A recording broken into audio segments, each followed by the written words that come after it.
கர்த்தருடைய பரிசுத்த நாமத்துக்கு மகிமை உண்டாவதாக. புது பலன் தருகின்றாரே இயேசு, புதிய நன்மை செய்கின்றாரே. இன்றைக்கு இப்போதே புது பலன் தருகின்றாரே இயேசு, புதிய நன்மை செய்கின்றாரே. கடனெல்லாம் கரைகின்றதே இயேசுவால் உடன்பிறப்பு உதவுகின்றாரே.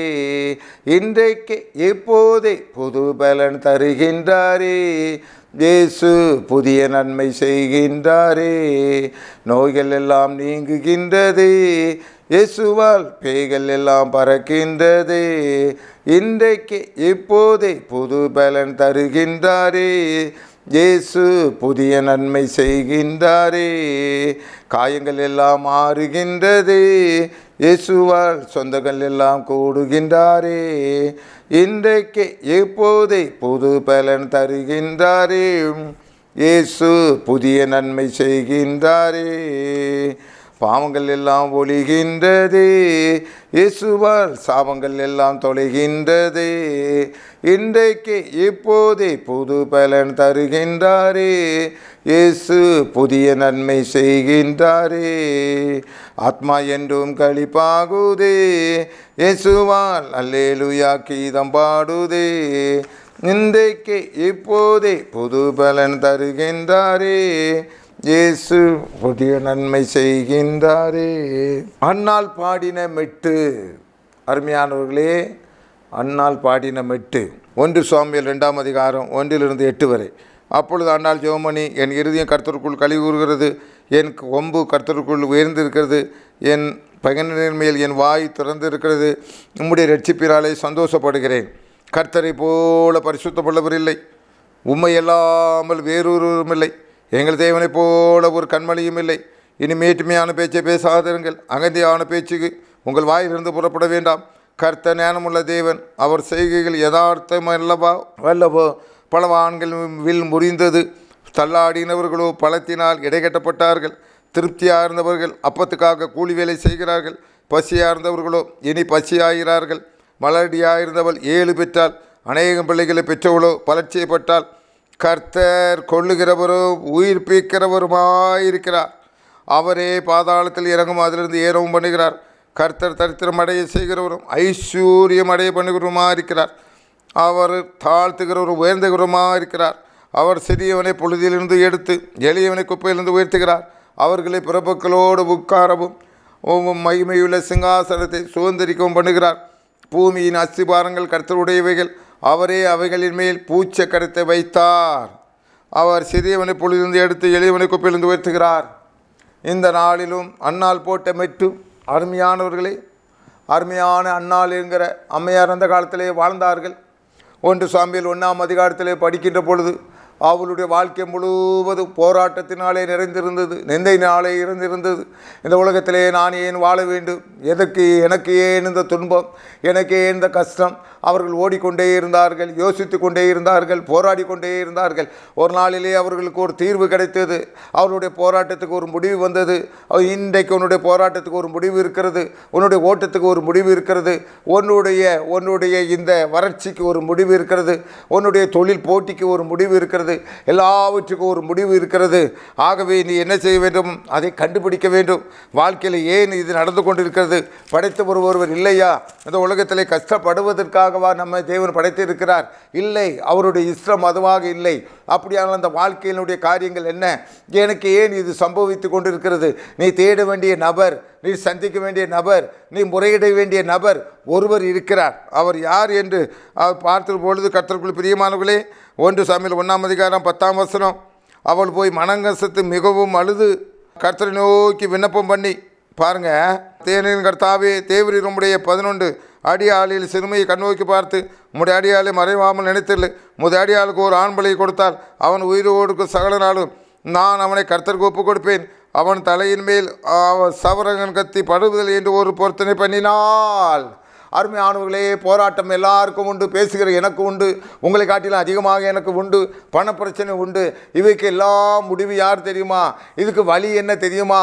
யோவான் 14:6 ஆண்டவர் சொன்னார், நானே வழியும் சத்தியமும் ஜீவனுமாக இருக்கிறேன். உன்னுடைய பிரச்சனைக்கு ஒரு முடிவு இருக்கிறது. அன்னால் ஒரு மெட்டு எடுத்து கொடுத்தால், 1 சாமுவேல் 2ஆம் அதிகாரத்தில் அன்னால் அழகான மெட்டை கொடுத்தால், இன்றைக்கு அந்த மெட்டை நீனும் போட முடியும். உன்னுடைய உபத்திரத்துக்கு முடிவில்லையோ, உன்னுடைய கஷ்டத்துக்கு முடிவில்லையோ, உன்னுடைய நிந்தைக்கு முடிவில்லையோ இருக்கிறது. மகளே, நீ அதிரியப்படாதே. மகனை, நீ சோர்ந்து போகாதே. இயேசு உன்னை பலப்படுத்துவார். இயேசு உன்னை தூக்கி நிறுத்துவார். இயேசு உன்னை ஆசீர்வதிப்பார். இயேசு உன்னை வழி நடத்துவார். இயேசு காக்க முடியாத உலகத்தில் சகல நாட்கள் உன்னோடு கூட இருக்கிறார். இந்த அன்னாளுடைய தீர்வு என்ன? அவளுடைய நிந்தைக்கு முடிவு என்ன?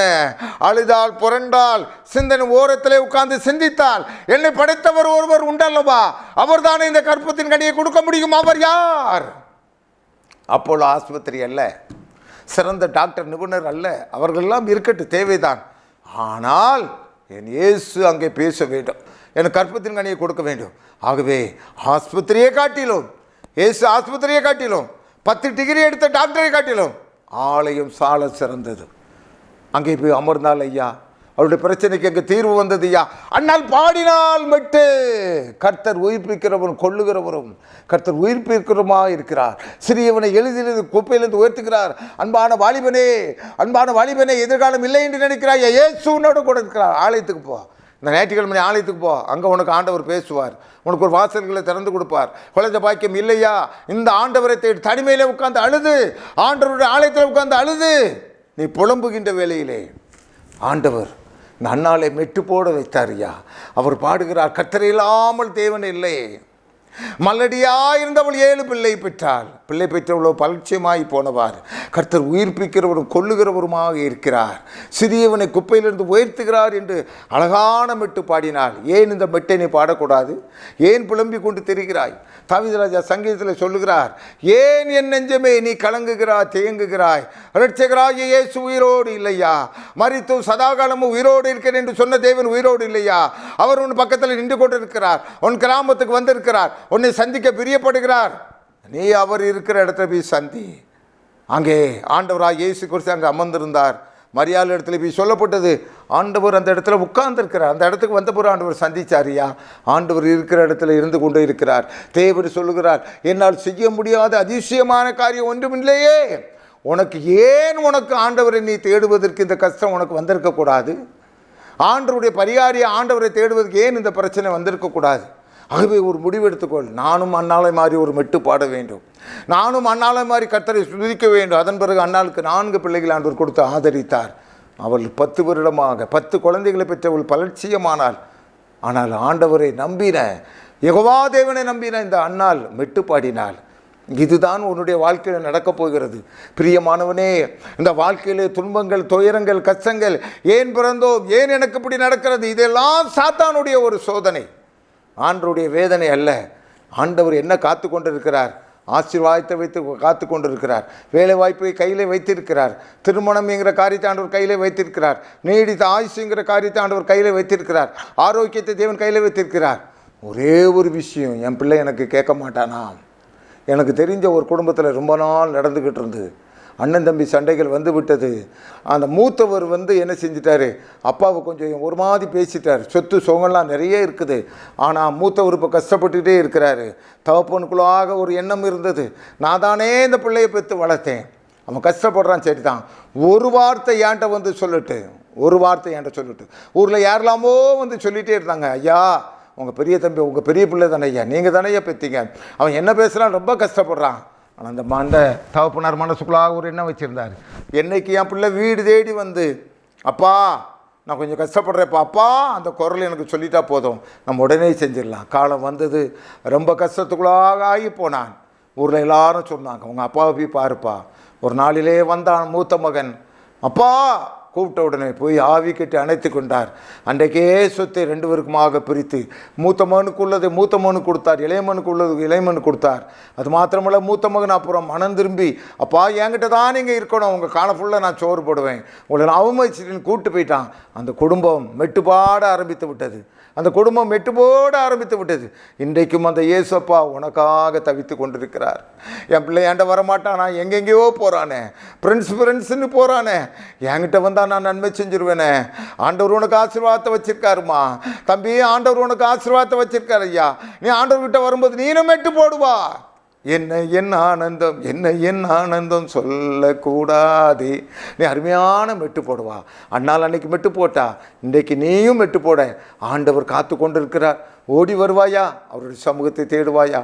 ஆண்டவரே உம்மை ஸ்தோத்திரிக்கிறோம் ஆண்டவரே, இது எங்களுக்காக காத்து கொண்டு இருக்கிறீர் ஆண்டவரே. தவறு செய்கிறது நாங்கள் தான் கர்த்தாவே.